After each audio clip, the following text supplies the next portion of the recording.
Kapag inasawa mo ang babaeng may anak na, tapos inuulan ka ng tsismis at panghuhusga ng iba, hayaan mo sila.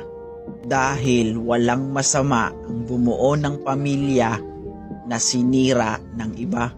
Sa halip na patunayan mo na hindi lahat ng lalaki ay manluloko, hindi lahat ng lalaki ay abusado.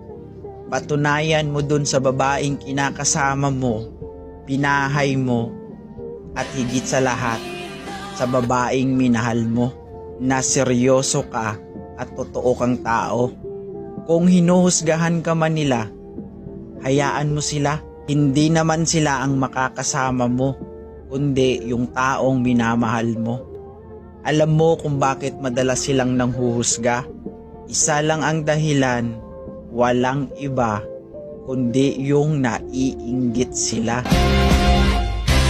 Amen.